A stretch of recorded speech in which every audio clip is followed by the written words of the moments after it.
Nessa parte do módulo de reprodução das aves, vamos tecer algumas considerações a respeito da fisiologia dos machos.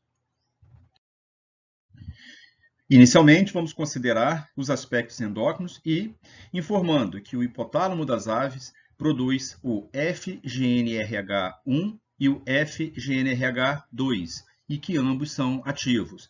Lembrando que o GNRH é o hormônio de liberação das gonadotrofinas produzidas pelo hipotálamo com ação sobre a hipófise para que possa agir sobre as gônadas.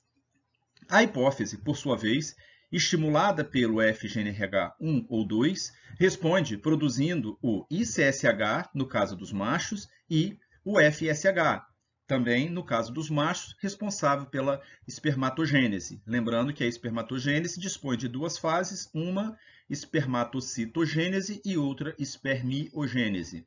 A espermatocitogênese é FSH dependente e, indiretamente, a espermiogênese é LH dependente, pois é o responsável pela liberação da testosterona essencial para essa transformação do espermatozoide. O ICSH é chamado o mesmo LH, ele é chamado assim porque faz referência ao hormônio estimulante das células intersticiais, ou seja, as células de Leydig. O ICSH, então, age sobre as células de Leydig que secretam a testosterona. O FSH, como dito, atua na espermatogênese, agindo sobre as células de Sertoli também e levando à produção de estrogênio e importante na formação do líquido seminal, o pouco líquido seminal que veremos mais adiante e que é produzido nos machos das aves. Os androgênios são os mesmos observados em mamífero. Lembrando que acetato transforma-se em colesterol. O colesterol ele vem, a princípio, produzindo, por ação enzimática, a pregnenolona. E aí vários caminhos vão ocorrer nesse processo de esteroidogênese, onde nós temos a transformação da pregnenolona em progesterona, ou pregnenolona em 17-hidroxipregnenolona, e por ativação enzimática, nós vamos passar por momentos onde esse esteroide ele é masculino, então é chamado de um androgênio, como a dehidroepiandrosterona, que dá a androstenediona e, sob a ação de uma enzima, transforma então no hormônio feminino, a estrona. Essa estrona pode ser transformada em estradiol 17-beta, que é a forma efetiva ou a forma ativa do hormônio feminino, do estradiol, vulgarmente chamado de estrogênio. A dihidroepiandrosterona pode dar origem ao androstenediol. O androstenediol, por uma enzima, transforma em testosterona. E como a gente observa, a testosterona, desde que aromatizada, uma determinada enzima atuando sobre a testosterona, ela pode se transformar em estradiol 17-beta. Por isso, é natural que em toda dosagem, seja no mamífero quanto nas aves, toda vez que se faz a dosagem de hormônios esteroides, vai ser comum encontrar tanto hormônios masculinos quanto hormônios femininos. Os androgênios, então, citados aqui são a androstenediona e a testosterona. A testosterona ela é responsável pelo crescimento e manutenção dos órgãos sexuais, importante para o comportamento de corte que esse animal do sexo masculino vai desenvolver no sentido de agradar a fêmea e perpetuar sua genética dentro daquele lote de animais ou na natureza. A testosterona ainda influencia no crescimento das penas, influencia no canto e além da composição sanguínea.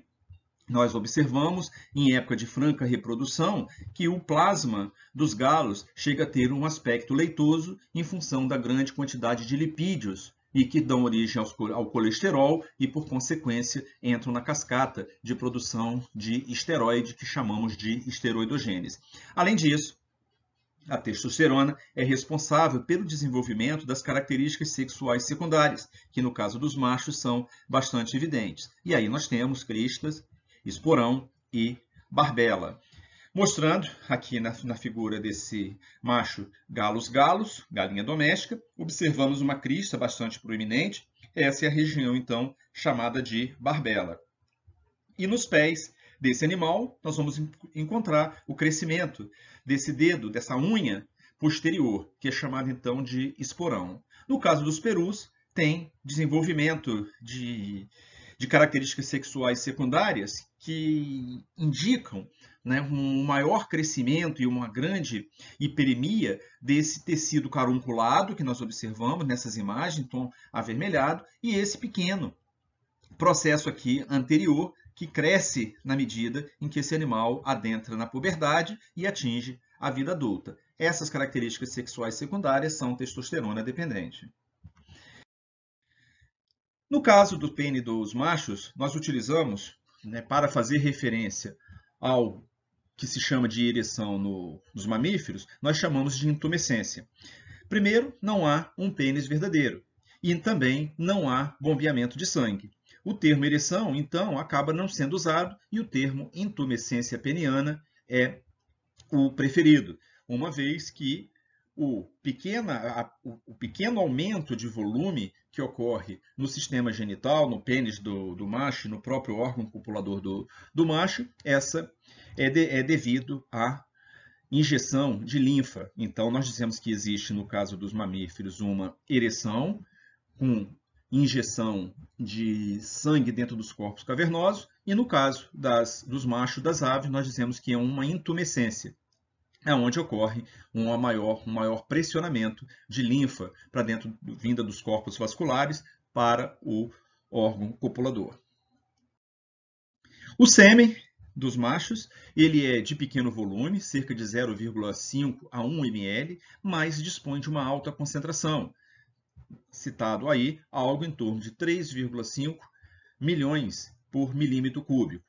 O volume ele é pequeno devido à inexistência das glândulas bulbouretrais, próstata e as glândulas vesiculares, comuns lá nos mamíferos, e o líquido seminal ele acaba tendo origem quase que exclusivamente das células de Sertoli, das secreções do epidídimo e possivelmente pelas pregas linfáticas da cloaca que pode transudar algum líquido e que vem compor o sêmen dos machos. A concentração espermática do peru é recorde na natureza entre os animais domésticos e a gente observa 7 milhões de espermatozoides por milímetro cúbico. Os galos, numa ordem de 3,5 milhões, e saindo das aves, nós vamos encontrar o recordista entre os mamíferos, que são os carneiros, com cerca de 3 milhões de espermatozoides por milímetro cúbico. O touro, 1 milhão, o cão, 200 mil, o garanhão, 120 mil, e o porco, um dos mais diluídos deles, cerca de 100 mil espermatozoides por milímetro cúbico.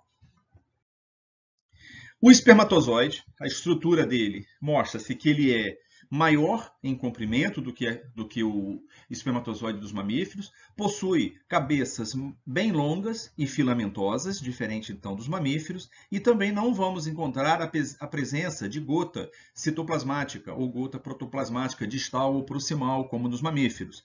Nos mamíferos, isso é um sinal de imaturidade do espermatozoide. No caso dos machos das aves, nós observamos que o epidídimo é curto, o duto deferente também é relativamente curto e o tempo de maturação do espermatozoide acaba sendo muito reduzido, não havendo, então, espaço para que houvesse a produção de gota citoplasmática ou protoplasmática.